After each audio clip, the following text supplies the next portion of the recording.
Hello everyone, this is Krishna and welcome back to my channel. This is part 9 of practical question series in React, and in this video we are going to cover two more scenarios where first one is how to change, focus or enable or disable text box in child component based on the parent component button click. So here we will be using userefs concept in functional components in React.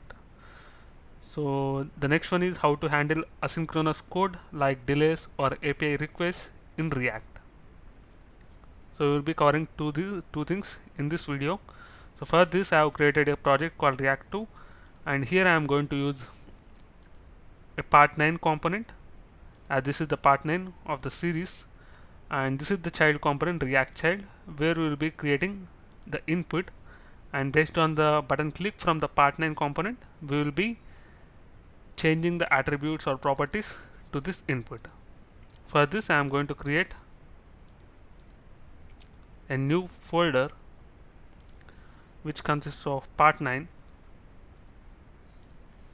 and inside this part 9 folder I am going to create a new file called part9.js. This part9.js I am taking it as a functional component.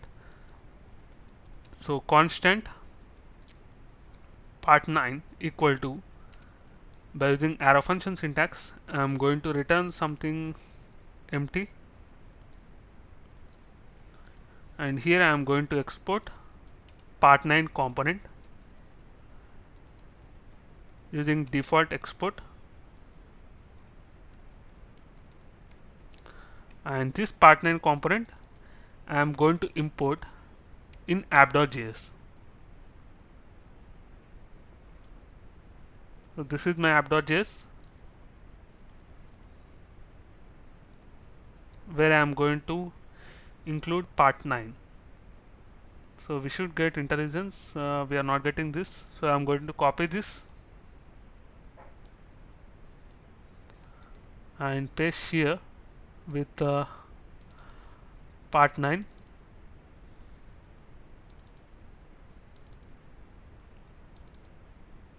And the next one we are going to do is going to part9.js, where we are going to create two buttons.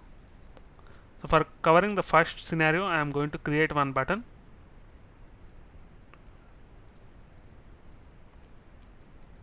Based on this button click we are going to change some attributes or properties in the child components inputs.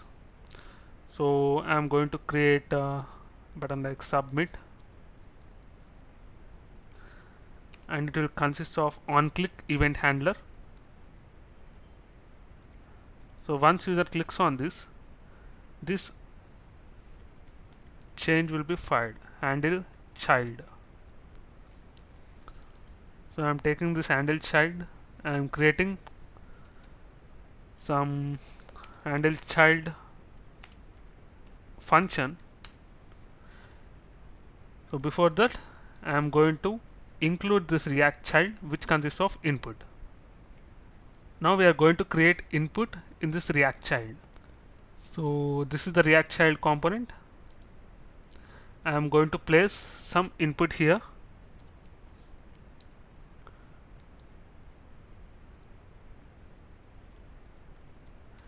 Which will take some value, some default value from the props dot value or props dot data.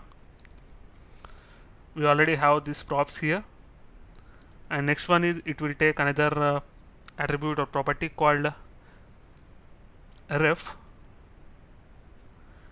In this ref I am going to take some props dot input ref. So this is the reference we are going to create in the parent component. I am going to part9.js, where I am going to include this React child component. So we should get this intelligence support here. Yeah, we got this, and this React child will take two props. One is value, so data equal to some sample data, and it will take another reference called input ref. For this we are going to create some custom reference equal to useRef. As we have not imported this, first we have to import this from React. Import useRef from React. So once this is done, we have to copy this custom ref and place here. So here we are getting that reference from the child component to the parent component. So React child is not defined. Okay. React child.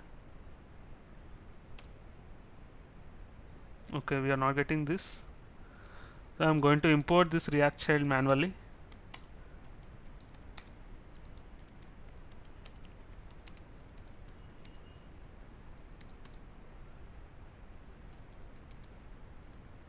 So we have imported this React child, and after this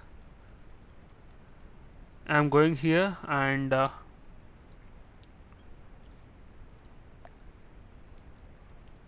custom ref dot. In order to access the element, we have to use current dot. If you want to change the value, we should give some value. New data. So if I want to change the focus, current ref dot current dot focus. So there is default method called focus. We are calling that from our parent component button click. And if you want to disable this or enable, you can use current dot disabled equal to true. And if you want to hide that, you can place hide. So different properties based on your requirement. So once this is done, save this and let us head back to our browser to check whether it's working or not. First I am going to save this.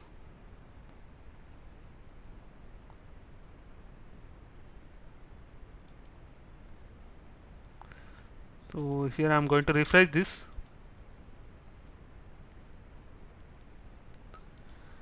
Once we refresh, we should be able to see the sample data with the input and submit button.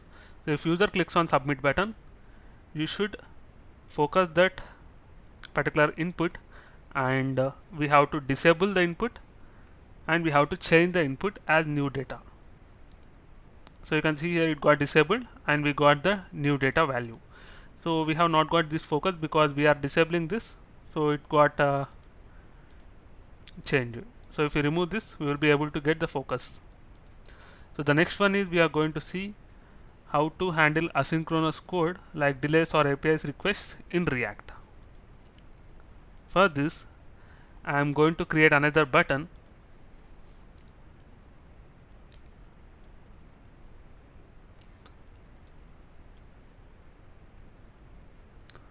and called handle